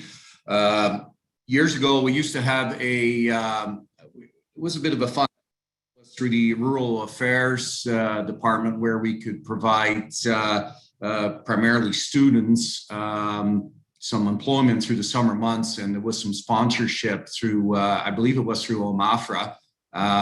We enrolled through our company. I think we had usually 6 or 8 students on. The main criteria was that they weren't related to anybody, and they would go back to school in the fall, so they didn't stay on, or you could hire them full time. It wasn't a lot of money, but it was an opportunity for employers to maybe do some cost sharing. That program went away, and I know it was well used at the time. Is there anything like that, or is it coming back, or there might be an opportunity there to get some more students, especially when they're in that high school or first, second year of college, exposed to agriculture? Has anybody heard anything on that program? Or Savannah has her hand up. We'll go first. Sorry, I forgot to put that down. I have another thing, but I just saw Amy pop her hand up as soon as you said. Okay. I will. All right, Brenda, go ahead. Brenda? Yes, there's still the Canada Summer Jobs programs. There's a few programs out there. There's definitely, but I don't think it's so much a problem of even meeting the government funding. It's that you actually need the bodies. And for those Canada Summer Job programs and so on, there's a criteria. They have to be under the age of 30. And you know, it can't be time limited. And often, if you did rely on that funding to do the hiring, they actually, you know, you might apply for 12 weeks and the government gives you like 6. So, and they pretty much tell you about a week before hiring starts. So it's not, you know, I don't think Kathy's referring to not having the funding to do this sort of thing. She actually needs to find people who are interested, and maybe Amy, actually, you had your hand up, wants to talk about that. But a lot of it has to do with just educating from the beginning. Kids need to like visit farms, they need to go on tours, they need to go to job fairs or whatever from a younger age, from the very beginning, elementary all the way through high school, to know that that being in agriculture is a completely viable and wonderful place to be. So anyway, Amy, I think you still had something to say as well, right? Yeah, I was going to mention Canada Summer Jobs. I have noticed that more farms are accessing that funding as being sort of the sole grant opportunity for youth. We've certainly taken advantage of it, which is helpful, but it's not everything. This is such a multifaceted problem and challenge that we're faced with now. Like in our sector, the small farm mixed vegetable, historically, a lot of the labor has been provided as internships, i.e. like free or grants or honorariums. And I think that there's a big shift now where people are realizing, and then the folks who were potential interns are realizing that that's not a fair exchange. And so it's important, I think, that, you know, that our labor is paid a fair living wage, and that in our Grey County is, you know, upwards of $20 an hour. And that, you know, like that's tough for the employer to achieve that, especially if you're moving from unpaid wages to a paid position. So that's one of the factors. It's a two-way street. Like, you know, we need to be able to compensate these people fairly. They need to be able to live. And we're not just talking about, you know, high school students, because I think that most of us farmers can agree that this is skilled labor. One thing that I think is important to consider, and Kathy touched on this, is just for us, it's been really helpful to have an online presence where we can demonstrate our values and what goes on behind the scenes here at our farm. And that has helped us very much to attract people to our job offerings. And that's a bit of a challenge when you're perhaps in a commodity where you're not doing direct marketing or you don't have an online presence, but that that's certainly something that's helped our business and other people in our sector. All right, thank you, Amy. Anything else in your sector that you'd like to share? Amy. Can I just add to Amy's comment there, John, before we get away from the labor? Sorry to interrupt, Amy. Go ahead, Kathy. So I just wanted to add, in the past, lots of migrant workers, and not just in egg production or our greenhouse industries and so on and so forth. And as we've seen in the past 2 years, that infrastructure is fragile and it has let us down. And I don't know if we've even seen all the repercussions of the past even 6 months from migrant workers not being able to cross the border, and just everything has changed. So the conversation that we are having is, well, we're going to have to automate more. Well, is that the answer as well? So that goes back to a lot of people that think agriculture is an unskilled profession. We need people with skills, especially people that are going to run this automation. If I took you to my barn and you seen the technology in my barns, I need skilled people, you know, and that's the message. Again, I'm very passionate about this, and I see the problem, and it's not getting any better. I see the people that are standing beside me working in the barns in these jobs that are 55 plus as an average, and we're tired. Anyway, I just wanted to add that about the problem with the migrant workers before we finished on the labor. Thanks. Thank you, Kathy. Amy. Savannah, do you have your hand up? I do. Sorry, I will be very quick because I know that we want to keep moving on. I did put a link in the chat for the Connect to Jobs site that we work very closely with Fort County Labor Market Planning Board on. It's really our one-stop shop when it comes to the data that we're looking for around labor. So they provide us with those participation rates and unemployment rates that I was talking about before, but they go so much further than that. So this site has all of their reports, all of the tools that we look at, and coming up on March 8th, they'll be releasing the next report that looks specifically at the job board and job map.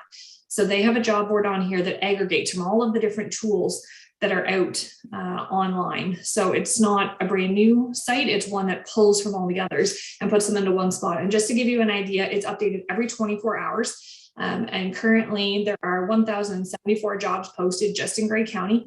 Most of those will have been there for a very long time. But the March 8th report, the really cool thing about that is that when job seekers come to the site, it asks you a little bit of demographic about what you're looking for and who you are. And then it also looks at what types of jobs are being posted.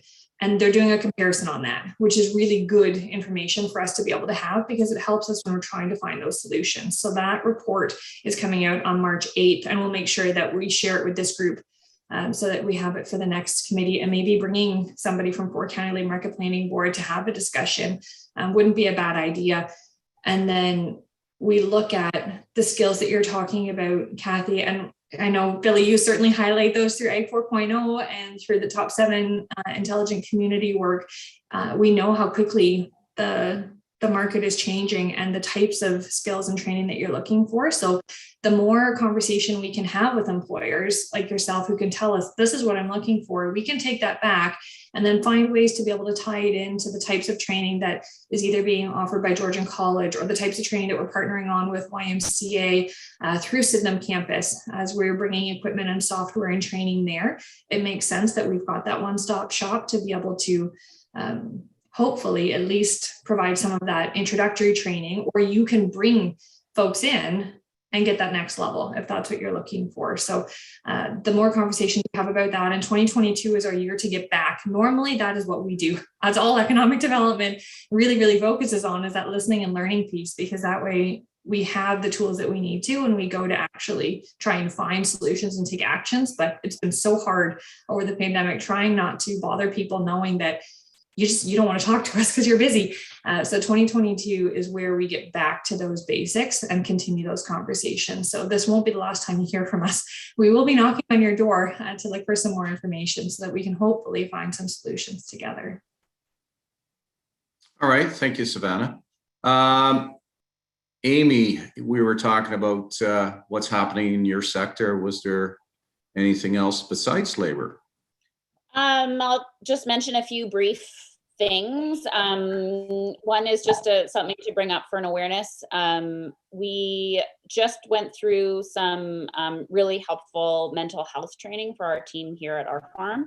And this is, it was a program, and it's still being offered through Workplace Safety Prevention Services.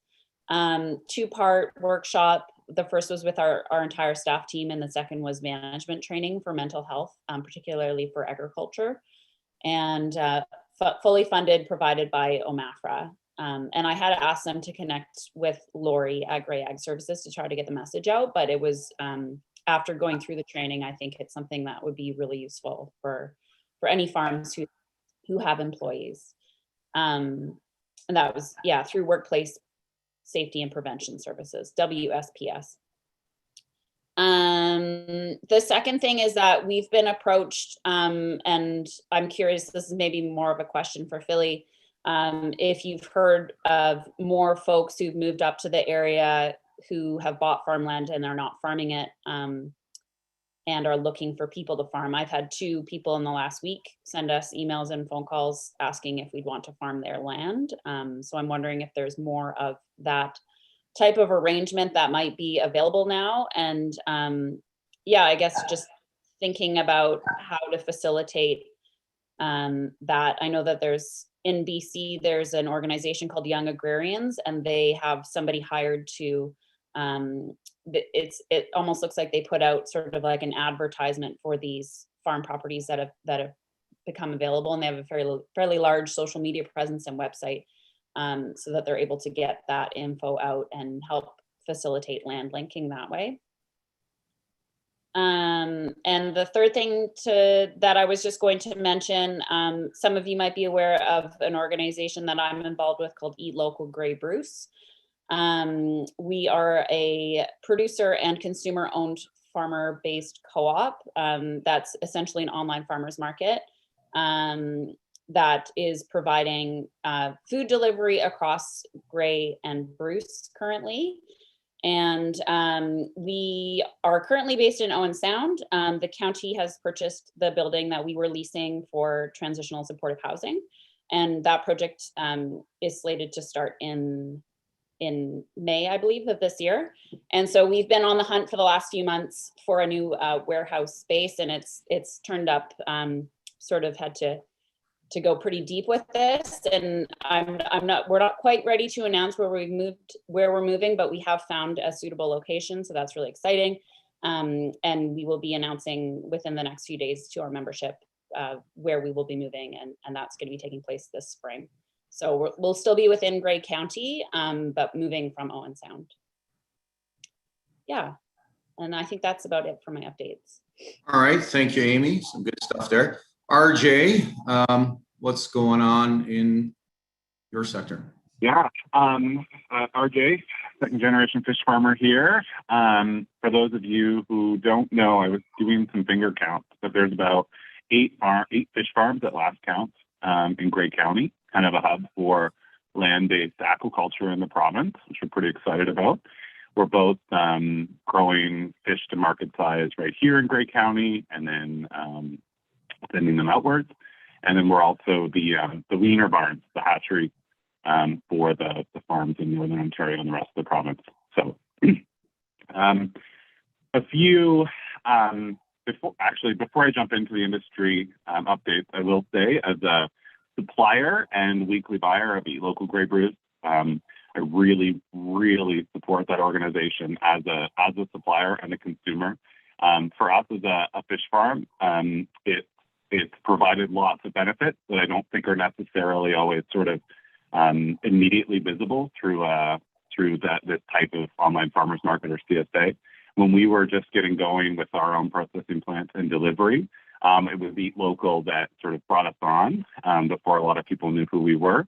And from there, it really boosted our awareness all across Grey and Bruce, introduced us to a lot of restaurants, a lot of even smaller stores. And it kind of really became the blossom for us as a local producer here in the county to kind of get a foundation. So thank you to Amy and the whole team that run that. Very, very excited that we have that here. And I'm sure they're quite humble, but even Huron County has now started their own Eat Local Huron, and it's really sort of the movement beyond Grey Bruce. So it's great to see our leadership in the province there. So just a few issues that I'll put on the radar for fish farming. I'm going to say that the pandemic was a little bit of a let's call it a tease, because it really showed that our provincial government does in fact have regulatory flexibility and speed when it wants to, and that really got us fish farmers quite excited at the prospect of moving forward some things. And the reason I say that is because especially in the last few years, the climate change impacts to fish farming have been very, very real. And I would say that it has impacts on fish health and impacts on our husbandry practices and impacts on how we structure our farms and the technologies that we use and the feed that we're using. But I will say that we're coming up against a lot of walls, both with like CFIA and the provincial government, where we had the regulatory flexibility there, moving very quickly for a little bit. It seems like we've sort of gone back to the environment where things are changing so quickly out, as you know, in the field, as we'd say. So for us, it's tanks. And we're really having a hard time adjusting the regulation scheme to keep up with how fast some of those things are changing.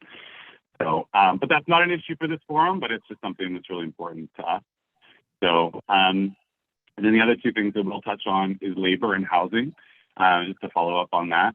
So the first thing I will say, and it's not just the experience of our farm, but many farms, is that as our agriculture becomes more sophisticated, we actually find it quite sort of difficult to bring on interns for these like 6 or 12-week periods, because the work is sort of that much more sort of technical. And I will say that for the last 2 years, we've actually had to put a hiring freeze on interns and new grads. So I'm going to be completely blunt and say it felt more like a civil service hiring them, because there's so many students that go through college programs in specifically agriculture or aquaculture fields, and then they actually get a job there, and it's nothing of what they conceptualize. And so our like keep rate for a new grad is like 1 in 20. Whereas if someone comes to us that's been working for 2 or 3 years in a different place or a different sector, our keep rate of that is like more like 50%. And so I think if we were thinking about sort of luring new grads or interns or something, we need to think of how this layering in of the very small chances to stay around, and how they're not necessarily much more help than kind of just manual labor for the short time that they're there. So I appreciate the grant programs and stuff like that, but I do want to highlight that. So it often feels like we bring them on as sort of a duty to our sector to keep training on the new ones, but often they spin off and become electricians or tradespeople or work in restaurants or things like that. So the other thing I just wanted to highlight too, we were talking about housing, and I did want to emphasize the fact that hopefully I'm speaking on behalf of more than our staff, but the agriculture sector in general, like, attracts people that really like being outside. And not only is housing creeped up, but just the ability to buy vacant land or have that country property that is really the attractant to the type of people that we're trying to hire is like even more scarce, let's say. And so I always have issues with this idea of that the younger grads, they don't expect to have these like monster houses that are on the side of a hill that they can walk out. Just like me, they can live in a converted trailer that they can live their best millennial lives out. But our framework right now, I'll tell you, is my house is an illegal mobile home put here in the 80s. My neighbor's is. There's 3 down the road. If we don't enable a regime that perhaps can not just tiny houses, but even like mobile homes that seem to come with this judgment or prejudice to them that's not really real. I can certainly tell you that people are going to be doing it anyways. And the number of staff that I have begging me to like sneak a corner of the property to build a little house, to put a little mobile home there. And I see it happening all over the place around here. So I would like encourage everybody here to, like, a house does not have to be like 2 acres and a giant brick house anymore. I think there's got to be a better scheme, because if the bylaws don't enable it, like, people are going to do it anyways. And so I just want to put that out there, only because the number of we have a staff of about 25, and the number of them that are begging me for like, is there a corner lot I can sever? Is there a way I can sneak a mobile home? Is there a way I can do this? Because they don't really want to live in town, but country property is scarce. So that's all. Just want to throw that out there for deliberation. Thank you, RJ. Housing and employment. Yeah, a couple of good topics. Lori, what's going on at the Grey County Ag Services? There's always something going on there. There's tons of stuff going on. First off, do keep in mind that next Tuesday, February 22nd, is Canada's Agricultural Day. It's a day to raise your fork to the producers that produce your food, and to acknowledge the hard work that they do. So there'll be lots of social media posts flying around on that day. So retweet, share, create your own. This is a day to celebrate us. So please get involved in doing that. Buy some fresh produce, local produce, and celebrate our Grey County farmers. So that's important. Kim already asked me about Grey Bruce Farmers Week, but maybe all weren't on. But some of you were directly involved. RJ Taylor was involved. He was a speaker on Ecological Day. Philly was a host. Brenda was also a host involved as well. And Paul's on our committee, and Amy always has ideas. So there's a lot of you already that know a lot about Grey Bruce Farmers Week, but it did occur virtually again, January 4th to January 11th. It was a great week. We had a lot of fantastic information. The attendance was softer than the previous year, which was a bit of a disappointment. It was still about on par to our regular attendance in Elmwood. So that's, not a huge problem, but we certainly were hoping for more. Zoom fatigue is now a thing. When we were talking about Zoom fatigue in, late 2020, I kind of went, nah. But it is a thing now. People are just getting fed up and they would rather meet in person. And so we are looking forward, praying that in 23, we will be back in the Elmwood Community Center with a whole pile of people that still want to live stream, and people from across Canada and the US. So we have broadened our reach now, and we will continue to bring in the awesome speakers from across the pond. We had a UK speaker again this year on Ecological Day, on Sheep Day, who was fantastic. So we will continue to do that. In terms of courses, yes, I will send out a link to all of you, a link as well as some Canva JPEGs if you want to help promote our events. But we have some amazing courses. We have half the page left to do, basically. Again, we have had a tougher time getting people to attend, and a lot more promotion work to do just to get people interested in attending. But last night we had 20 people at a sheep evening, including Brenda's partner. So I think it was a great event. And, but yeah, a lot more slugging to try and get people to attend. And Emily and I have been working hard to try and get people out there. We've also been doing a lot of additional courses. And so there's another one we're working with North Simcoe Soil and Crop Improvement Association and the Severn Sound Environmental Association next Tuesday. From 1 till 3:30, soil health. So it ties nicely into the climate change stuff as well. And that's free. So you can just email me. I can get you on the registration list, and all of the information is in our social media as to what they're covering that day, but that will be fantastic. In terms of what people are thinking about these days, this is always a worrisome time for farmers as you look ahead to the growing season, because you just don't know what problem you're going to have: flooding, too hot, too cold, etc. Add on to that right now is supply issues with inputs, and as John will well know, issues with not soaring prices, like the fertilizer prices, fuel prices, everything is going up and up and up. So it could be a very, very challenging year for our farmers. So do keep them in mind. And that rolls into the whole mental health issue as well. We had a In the Know workshop on Tuesday, and Jackie Rell from CMHA threw out a stat that stunned me. And it was last year, within the male sector of age 21 to 45 in Grey County, suicide was the highest cause of death.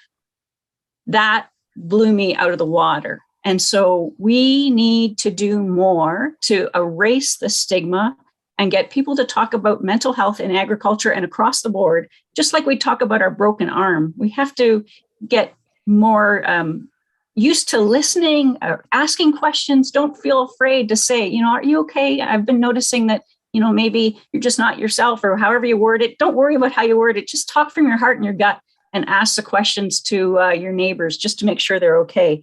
Following through on what Amy said, yes, we did connect with the Workplace Safety and Prevention Services, and we are offering to everybody for free 2 webinars, 2 times basically. On February 28th, you can join us from 1 till 3 or 7 till 9 for a free webinar to raise awareness and understand more about mental health. And it will be specific to agriculture, but it's good for anybody. So please sign up for that information, because it is imperative that we learn more about agriculture, know the signs, know when to reach out, how to reach out, etc. So please join us for those. And I know Amy said that her team really learned a lot in those sessions. So please join us and learn that same information. Also, wanted to just highlight the specialist high skills major. I was talking to Dennis Watson lately, and he's got 15 young, energetic students in his program this year. So that's wonderful to hear. And I know they're keen to attend some of our workshops. They would prefer that they were in person too. So do we. And so that it's great to know that they've got 15 students in that program. I think that's it for me. Thank you very much for the time. Thank you, Lori. Yeah, I can briefly speak on the ag business side of things. As Lori mentioned, supplies will be tight and costs will be higher. In some cases, we're seeing increases 50 up to 80 to 100%. So my advice would be, if you're talking to any producers, place your orders early, secure your supplies. A lot of the inputs are actually coming from Europe, so they're container via the boats and whatnot. And a year ago, that maybe had a 3-4 week turnaround between ordering and actually having it in place in Ontario. It's taken 6 to 8 months, and costs are a lot higher. So I know from the supply side, everybody's doing what they can, but it's tough. So I know Grey County farmers are kind of known to maybe wait till the last minute till they run out and get stuff. This is not a good year for that. So if you happen to be talking to producers, planning ahead is more important this year than it probably ever has been. So thanks again. Any questions from our members in the group? Is there any questions at this time? Some of the issues that are faced in agriculture before we move on? We're good. All right. Next on our agenda, we on other business, we had and it might just be a short discussion on reviewing the terms of reference.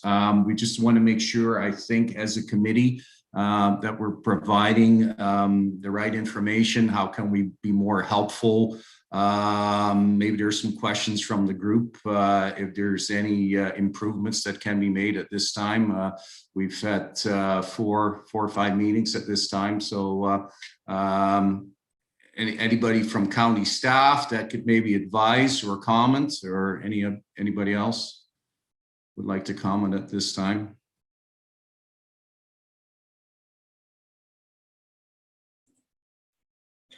I think what I can do, I apologize, I perhaps should have put those on the agenda. So I can send those around to the committee and staff for review. And then if there's any discussion coming from that.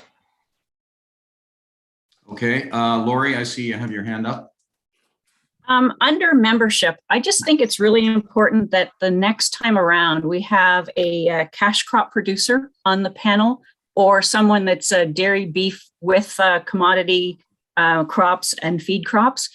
That's a piece that we need to hear from more. And so if we could include that in your, I'm assuming after the next election, we regroup with a new bunch. I don't know, I think that's the process. So do keep in mind that we should include a cash crop producer in that mix. Thank you. Thank you for that.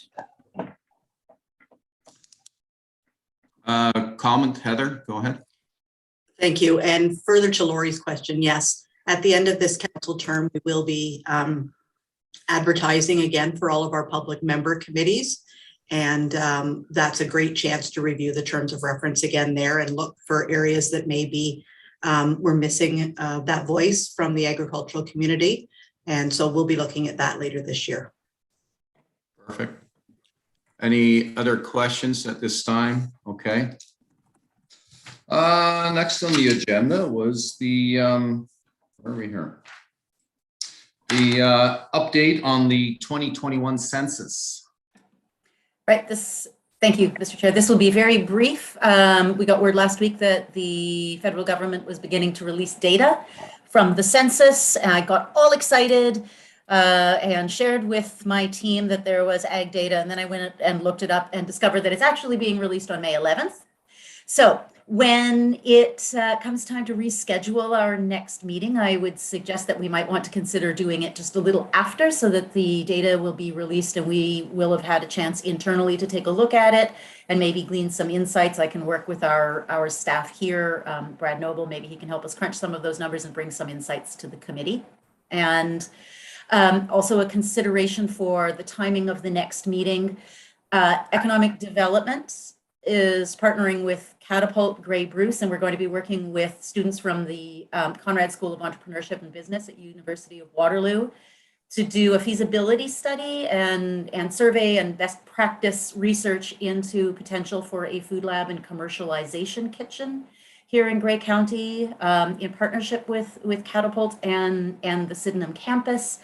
And the results of that report would be presented in the latter half of May. I'm really excited about the potential there, and I would love to be able to bring it to committee. All right, thank you, Philly.